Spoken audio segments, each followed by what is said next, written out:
Ada lagi dakwah hanya sebatas menyampaikan yang kita tahu saja. Misalnya antum belajar hadis dari seorang ustadz, satu hadis dicatat faedah-faedahnya, share ke orang, dakwah. Maka yang seperti ini tetap dianjurkan untuk berdakwah, tapi caranya beda. Paham tidak?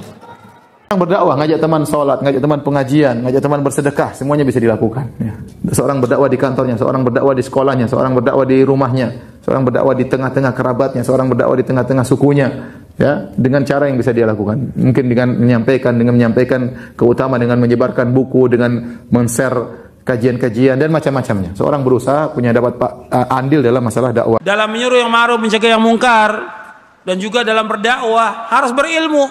Nggak boleh berdakwah orang yang tidak berilmu. Harus berilmu. Sekarang banyak para dai mubalik yang nggak punya ilmu.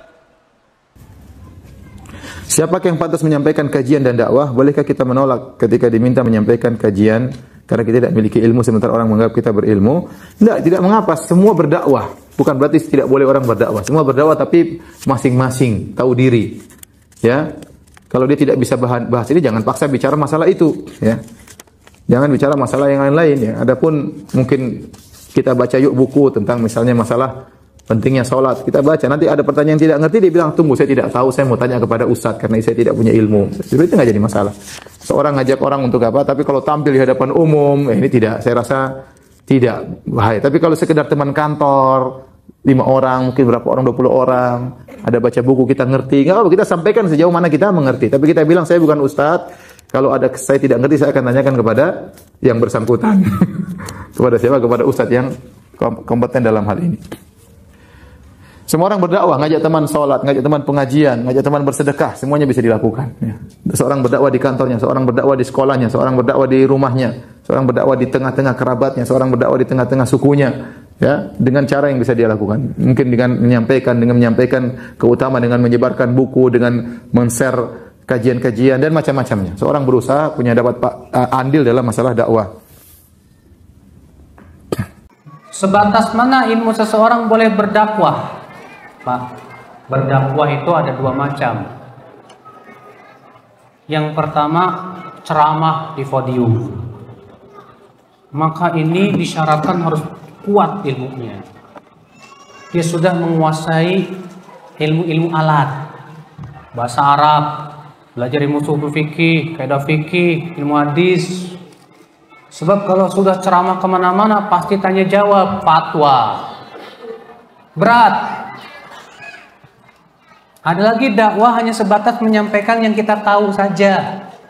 Misalnya antum belajar hadis dari seorang ustadz, satu hadis dicatat faedah-faedahnya, share ke orang, dakwah. Maka yang seperti ini tetap dianjurkan untuk berdakwah, tapi caranya beda. Paham tidak? Kalau adapun antum dakwah di podium-podium, tak dulu. Masalahnya banyak, maaf, di zaman sekarang berani naik podium bahasa Arab nggak bisa. Ceramah kemana-mana bahasa Arab nggak bisa. Udah gitu kajiannya tafsir lagi. La ilaha illallah. Benar Pak. Ada seorang ustadz sudah Masya Allah dikenal sekali sama orang-orang. Pas dia suruh jadi imam, amit tajwidnya ancur-ancuran. Sampai makmumnya bilang, ini ustadz begini sih. Ya, tajwidnya ancur-ancuran begitu. Nah kan malu-maluin dakwah. Makanya subhanallah di zaman sekarang ini Pak, orang-orang yang sebetulnya nggak pantas dia untuk terjun ke medan dakwah, ceramah sana sini karena dia nggak menguasai ilmu alatnya. Gara-gara pandai beretorika, gara-gara pandai ngomong, pinter ngomong, ceramah sana sini. Aduh bahaya Pak, bahaya. Makanya yang boleh terjun ke medan dakwah harus dia yang sudah betul-betul kuat ilmunya.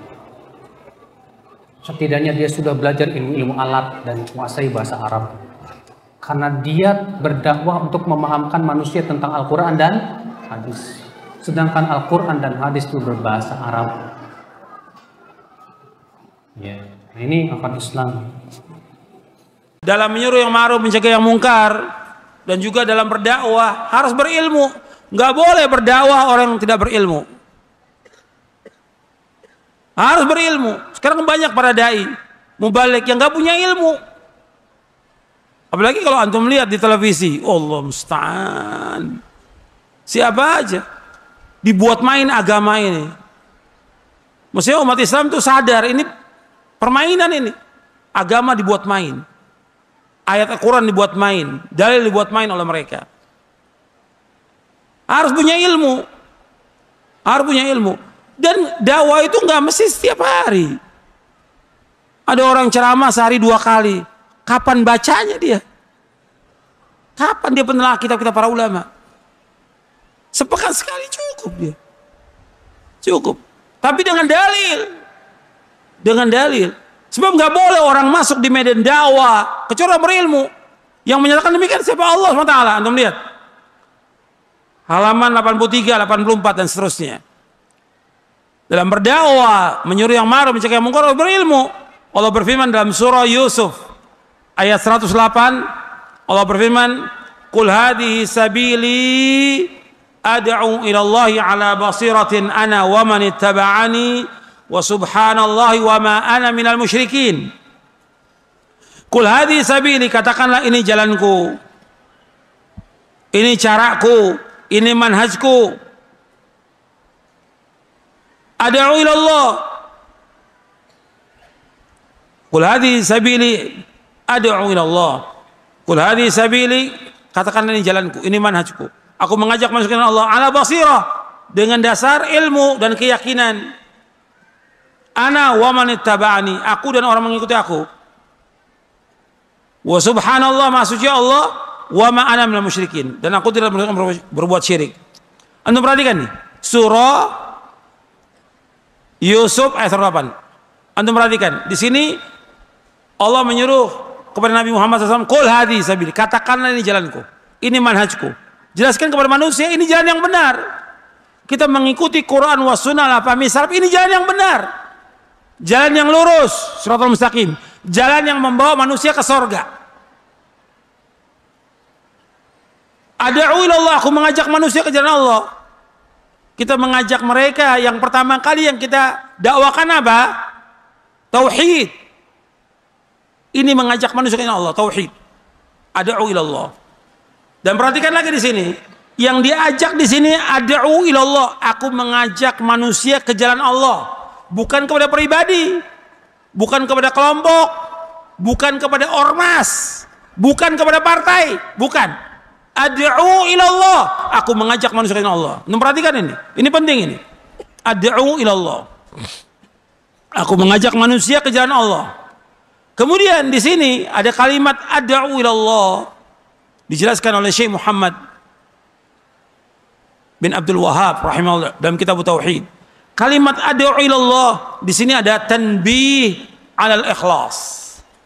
Tanbih 'alal ikhlas. Artinya dakwah itu harus ikhlas karena Allah. Mengajak manusia ke jalan Allah. Ikhlas semata-mata karena Allah. Bukan mengajak kepada pribadi.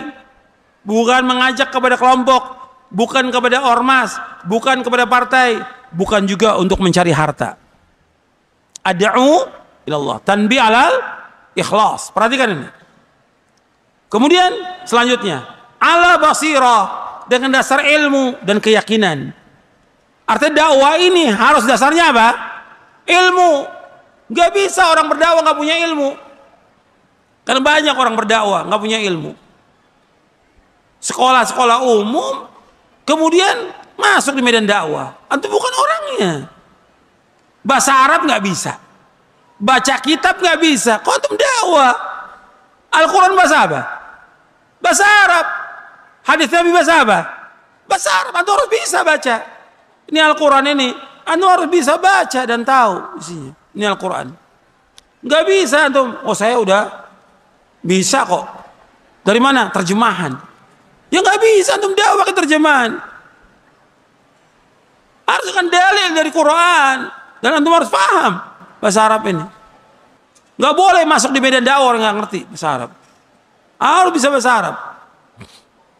Saya tahu kok ada berapa orang yang ikut daurah nggak bisa bahasa Arab. Daurahnya, syekhnya berbahasa Arab, nggak diterjemahkan. Kitabnya bahasa Arab, tapi yang ikut daurahnya nggak bisa bahasa Arab. Saya tahu ada orang kayak gitu. Tapi ngakunya apa? Ustadz. Kemana-mana. Masuk ke YouTube lagi. La haula wa la quwata illa billah. Ini tanda-tanda kiamat ini. Nggak boleh dalam Islam seperti itu. Antum menipu orang. Berbohong kepada umat, berbohong kepada Allah. Untuk berdakwah, nggak punya ilmu, berbohong kepada Allah. Berat tak pertanyaan nanti di hari kiamat nanti. Nggak boleh, harus punya ilmu. Bahkan kalau antum melihat lagi penjelasan Imam Ibnu Abdul Bar dan juga Imam Az-Zahabi, tahapannya dia harus menguasai Quran dulu. Kemudian sunnah. Kemudian yang mendukung itu dia harus bisa bahasa Arab. Anda bisa lihat kitab Jami' Bainal Ilmi wa Fadli oleh Imam Ibnu Abdul Bar. Jadi harus basirah dengan dasar ilmu. Yang dikatakan ilmu Quran dan Sunnah ala fahmi salaf. Jadi harus betul-betul nih dalam dakwah ini harus berilmu. Nggak boleh sembarangan masuk ceramah. Sekarang banyak orang-orang umum ceramah dan gampang lagi dikasih kiai, ustadz. Emang di Indonesia ini nggak punya ukuran, nggak punya standar. Hatta Kerbo dibilang kiai di Indonesia ini. Ada nggak? Ada kiai selamat. Kerbo. Udah mati diganti anaknya katanya. La haula wala quwata illa billah. Allahul musta'an. Jadi siapa aja dipanggil kiai. Dukun dibilang kiai. Paranormal, orang minta dipanggil kiai. Ini penyesatan kepada umat ini. Orang nggak paham harus belajar. Sekarang gampang benar orang. Bisa retorika dia bisa, dipanggil dia kiai, dipanggil ustadz. Banyak. La haula wala quwata illa billah. Masih banyak yang lain lagi kalau kita mau lihat ini.